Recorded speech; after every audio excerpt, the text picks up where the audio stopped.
ആരോഗ്യമന്ത്രി വീണ ജോർജിന് എതിരായ പ്രതിഷേധത്തിന് പിന്നാലെ സംസ്ഥാന വ്യാപക സംഘർഷമുണ്ടായി. കോൺഗ്രസിനെതിരെയുള്ള പ്രതിഷേധ പ്രകടനങ്ങൾ കയ്യാങ്കളിയിലും ആക്രമണത്തിലും കലാശിച്ചു.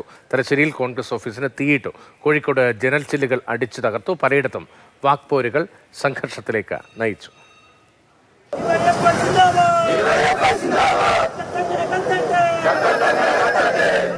ആരോഗ്യവകുപ്പിന് നേരെയുള്ള പ്രതിഷേധം അവസാനിപ്പിച്ചില്ലെങ്കിൽ തിരിച്ചടി നേരിടേണ്ടി വരുമെന്ന CPM-ഉം DYFI-യും നേരത്തെ തന്നെ മുന്നറിയിപ്പ് നൽകിയിരുന്നു.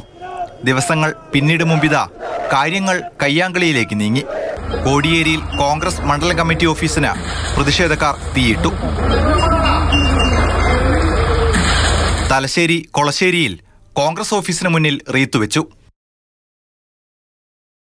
കണ്ണൂരിൽ DCC ഓഫീസിന് നേരെ കല്ലേറും അതിക്രമവും ഉണ്ടായി. തിരിച്ച് CPM ജില്ലാ കമ്മിറ്റിയിലേക്കുള്ള വഴിയിൽ വെച്ച് കോൺഗ്രസിന്റെ പ്രകടനം പോലീസ് തടഞ്ഞു. രണ്ടിടങ്ങളിലും പോലീസും കോൺഗ്രസ് പ്രവർത്തകരും തമ്മിൽ ഉന്തും തള്ളുമുണ്ടായി.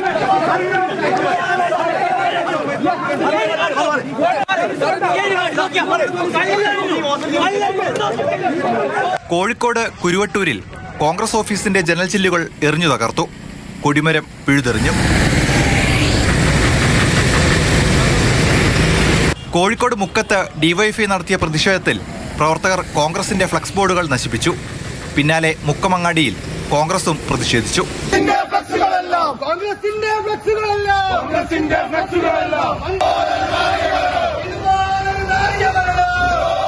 തിരുവനന്തപുരം വെമ്പായത്ത് യൂത്ത് കോൺഗ്രസ് DYFI സംഘർഷം കൈവിട്ടതോടെ പോലീസ് ലാത്തി വീശി.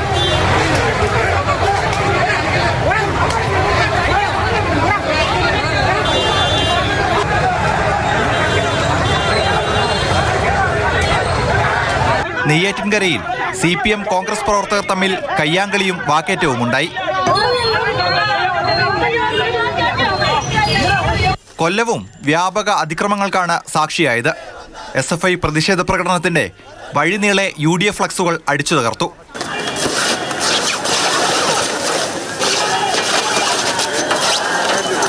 കൊല്ലത്ത് ചിന്താ ജെറോം പങ്കെടുത്ത DYFI പ്രതിഷേധ പ്രകടനത്തിൽ അധിക്ഷേപ മുദ്രാവാക്യങ്ങൾ ഉയർന്നു.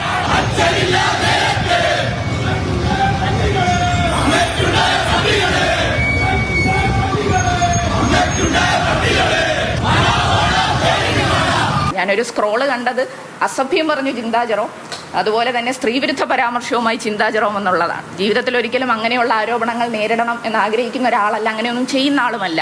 ഇത് ഒരു തവണ ആ സ്ക്രോള് കണ്ടുപോകുന്നവർ വിചാരിക്കുക ഞാൻ ഏതോ യോഗത്തിൽ പ്രസംഗിച്ചു, അല്ലെങ്കിൽ ഞാൻ അസഭ്യം പറഞ്ഞു, ഞാൻ ഇങ്ങനെ അസഭ്യം പറയുന്ന ഒരാളാണ്. ഇതൊക്കെ ഒരു പ്രതീതി സൃഷ്ടിക്കുന്നതല്ലേ. കാസർഗോഡ് നീലേശ്വരത്തും പാലക്കാട് കേരളശ്ശേരിയിലും കോൺഗ്രസ് മണ്ഡലം കമ്മിറ്റി ഓഫീസുകൾക്ക് നേരെ ആക്രമണമുണ്ടായി.